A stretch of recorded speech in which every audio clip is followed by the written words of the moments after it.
بسم اللہ الرحمن الرحیم۔ صلاح الدین ایوبی دمشق جانے کی منصوبہ بندی کر ہی رہا تھا کہ صورتحال نے ایک اور عجیب کروٹ بدلی۔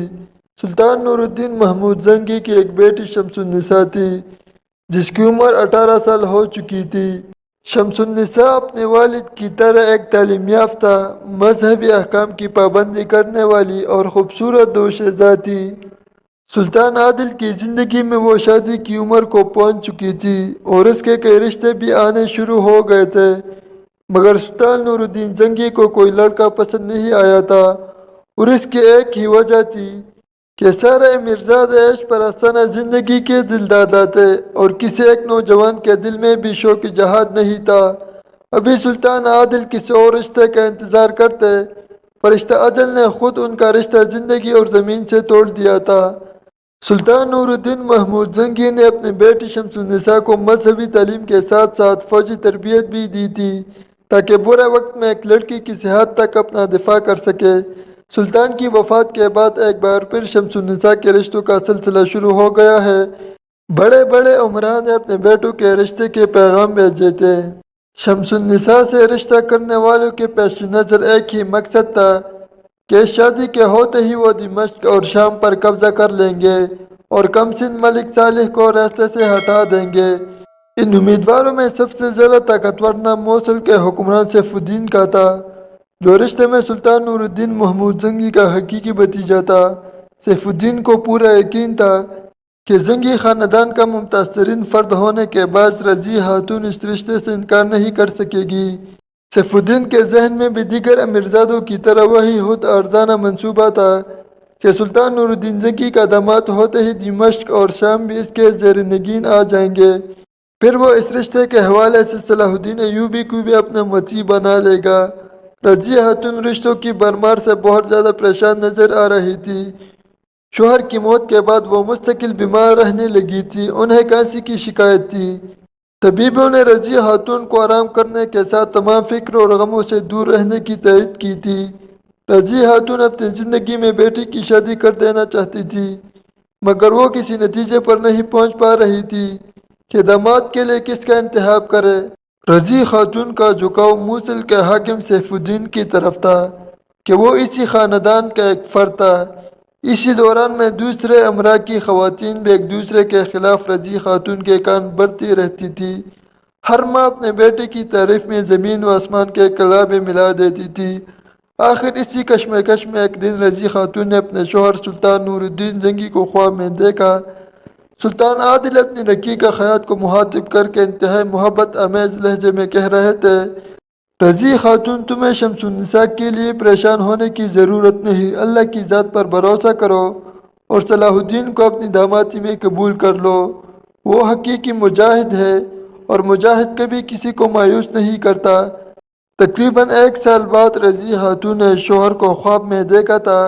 کچھ دیر کے لیے 20 سال کی رفاقتوں کے تمام مناظر آنکھوں میں گم گئے اور وہ رونے لگی، پھر یہ سوچ کر مسکرانے لگی کہ سلطان نے خواب میں آ کر ان کے دل و دماغ سے پہاڑ جیسا بوجھ ہٹا دیا تھا۔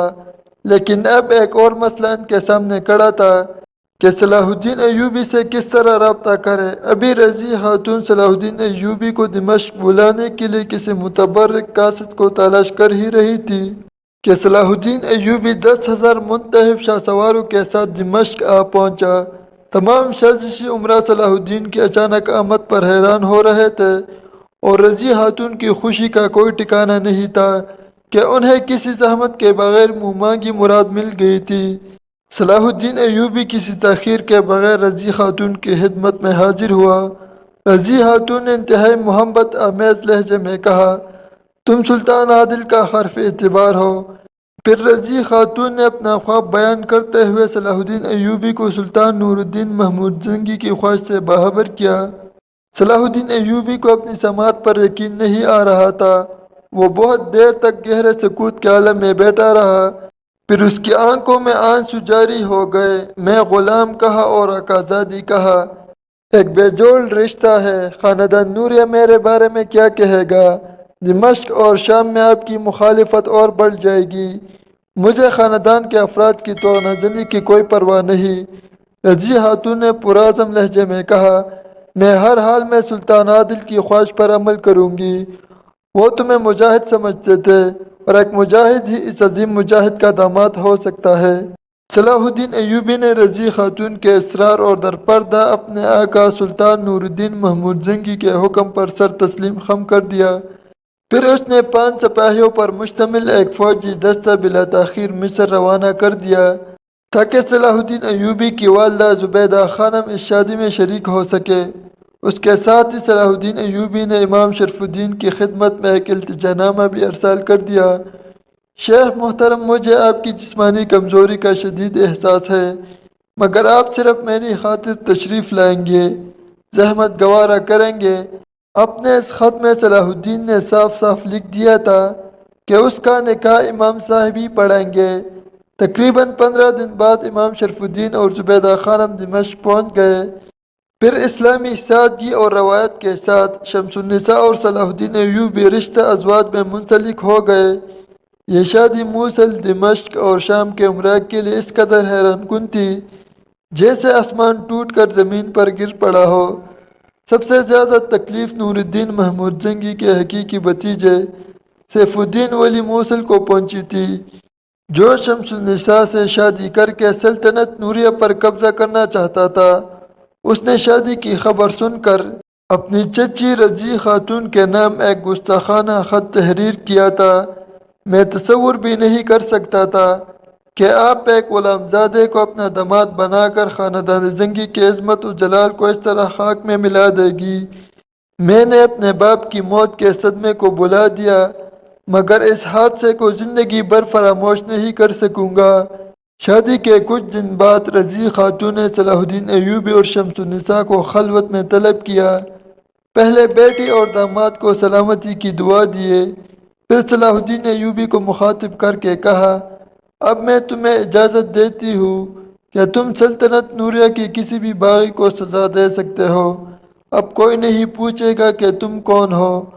مادر ملکہ کی اس اجازت کے بعد صلاح الدین نے دمشق کا دربار آراستہ کیا۔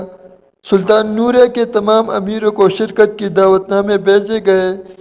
جو عمرا خاندان زنگی کے اور صلاح الدین ایوبی کے وفادار تھے وہ اس خصوصی دربار میں شریک ہوئے تھے۔ موصل کے حکمران اور سلطان نور الدین محمود زنگی کے حقیقی بھتیجے سیف الدین نے سیاسی چال چلتے ہوئے ایک معذرت نامہ ارسال کر دیا تھا، میں اپنی ریاست کے کچھ اندرونی مسائل میں الجھا ہوا ہوں، اس لیے مجھے شرکت سے معذور سمجھا جائے۔ ویسے میں اپنے مرحوم چچا سلطان نور الدین محمود زنگی کی روح سے وفادار ہوں اور اس عہد وفا کو ہر حال میں نبھاؤں گا۔ دربار آراستہ تھا۔ سلطان ملک صالح تحت خلافت پر جلوہ افروز تھا۔ اس کے بائیں ہاتھ پر صلاح الدین ایوبی کی نشست تھی۔ یہ منظر اس بات کا ثبوت پیش کر رہا تھا کہ صلاح الدین ایوبی ملک صالح کا فرمان بردار تھا۔ اس موقع پر خواتین کے لیے پردے کا خاص اہتمام کیا گیا تھا کیونکہ مادر ملکہ درباری کارروائی کو اپنی آنکھوں سے دیکھنا چاہتی تھی۔ اس موقع پر نوبیاہتا دلہن شمس النساء بھی موجود تھی جو اپنے شوہر کی تقریر سننا چاہتی تھی۔ آخر درباری کارروائی کا آغاز قرآن مقدس کی تلاوت سے ہوا۔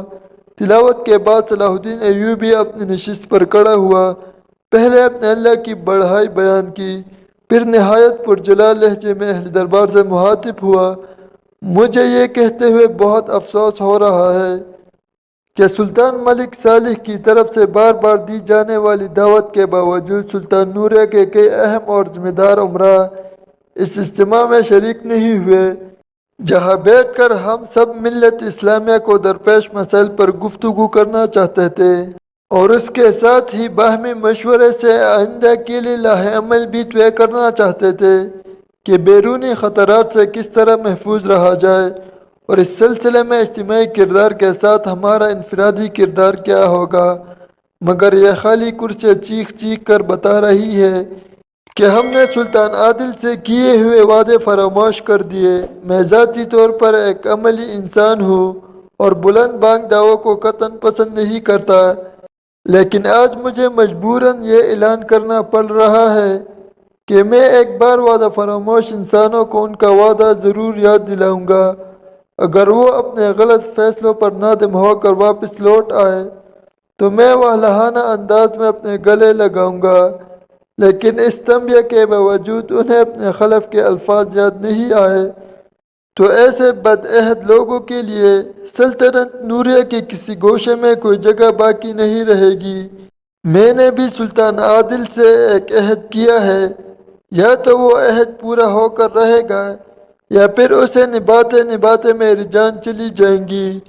جو سلطان ملک صالح کا وفادار ہے وہ میرا محبوب اور مخدوم ہے، اور جس نے میرے آقازادے کے حکم سے سرتابی کی وہ میرا بدترین دشمن ہے۔ صلاح الدین ایوبی کی تقریر اتنی اثر انگیز تھی کہ اکثر حاضرین دربار کی آنکھیں بھیگ گئی۔ شمس النساء نے پہلی بار صلاح الدین ایوبی کی شخصیت کے حقیقی خد و حال دیکھے تھے۔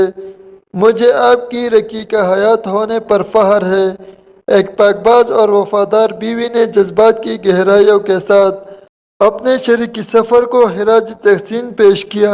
صلاح الدین ایوبی کی زندگی میں سکون اور خوشی کے لمحات بہت ہی مختصر تھے۔ اچانک ایک برق رفتار قاصد مصر سے دمشق پہنچا اور اس نے صلاح الدین ایوبی کو اطلاع دی کہ فرنگیوں کا ایک بحری بیڑا اسکندریہ کی بندرگاہ کی طرف بڑھ رہا ہے۔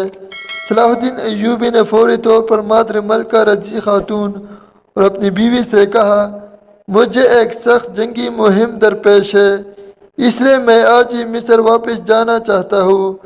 شوہر کی بات سن کر شمس النساء نے کہا، میں بھی آپ کے ہمراہ چلوں گی۔ صلاح الدین ایوبی نے جواباً کہا، آپ اس ہنگامی میں میرا ساتھ نہیں دے سکیں گی۔ جب سفر میں صلیبوں کا یہ خطرہ ٹل جائے گا تو میں خود دمشق آ کر آپ کو اپنے ساتھ لے جاؤں گا۔ ہنگامی سفر سے آپ کی کیا مراد ہے؟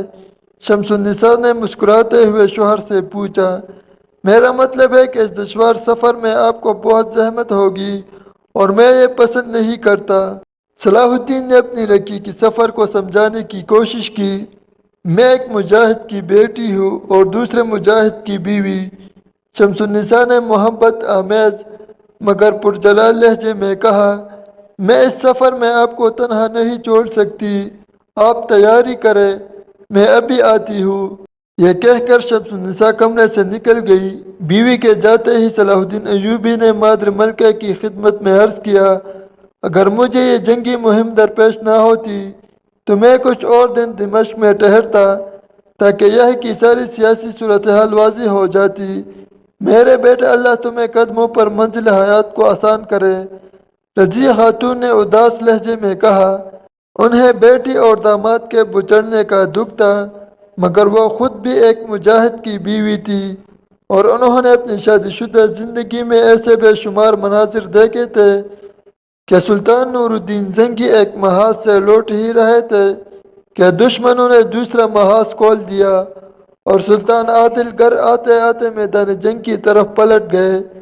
رضی خاتون نے اپنے داماد کو ایک مجاہد کی طرح رخصت کرتے ہوئے کہا، بیٹے تم اول و آخر ایک مجاہد ہو، تمہارا عجلہ عروسی بھی میدان جنگ ہے اور تمہاری تفریح گاہ بھی عرصہ کار راز۔ میری دعا ہے کہ حق تعالیٰ تمہیں فتح و نصرت سے ہمکنار کرے۔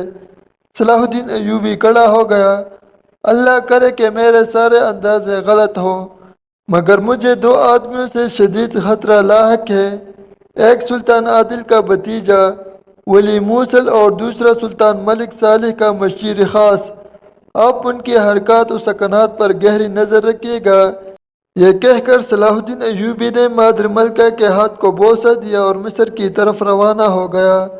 صلاح الدین ایوبی کو اس وقت شدید حیرت ہوئی جب شمس النساء اس کے دوش پدوش اپنے پسندیدہ گھوڑے پر سفر کر رہی تھی۔ صلاح الدین ایوبی اس راز سے بے خبر تھا کہ سلطان نور الدین زنگی نے اپنی بیٹی کو مکمل فوجی تربیت دی تھی اور شمس النساء کا شمار بہترین شاہ سواروں میں ہوتا تھا۔ شادی سے چند دن پہلے تک شمس النساء بلا ناغہ میدان ازہر میں سواری کی مشق کرتی تھی۔ اسکندریہ کی کامیاب ترین مہم سے فارغ ہو کر صلاح الدین ایوبی قاہرہ پہنچا۔ اس وقت تک آپ کی والدہ محترمہ زبیدہ خانم اور امام شرف الدین بھی دمشق سے قاہرہ پہنچ گئے۔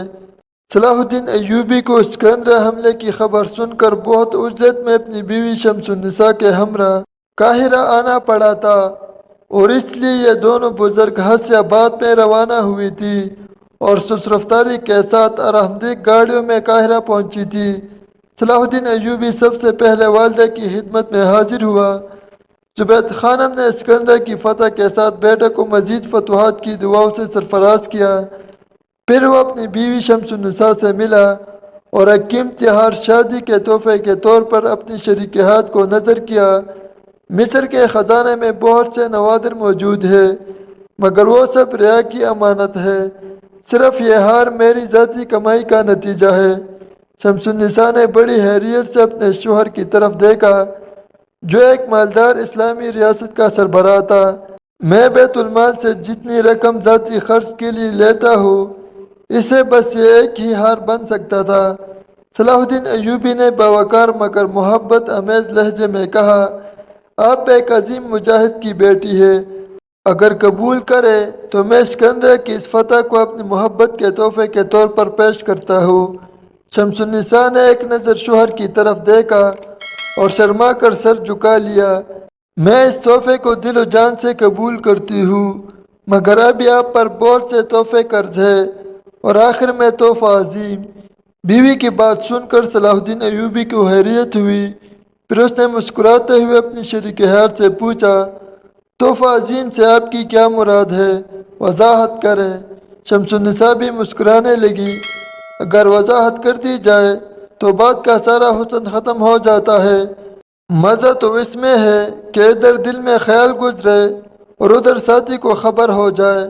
شمس النساء بہت پڑھی لکھی خاتون تھی اور اسے بات کرنے کا سلیقہ بھی آتا تھا، اس لیے صلاح الدین اجل کر رہ گیا۔ وہ بار بار بیوی سے تحفے کی وضاحت طلب کرتا رہا، مگر شمس النساء یہی کہتی رہی، آپ خود فیصلہ کریں کہ ایک مجاہد کی بیٹی اور بیوی کے شایع نشان کیا تحفہ ہو سکتا ہے۔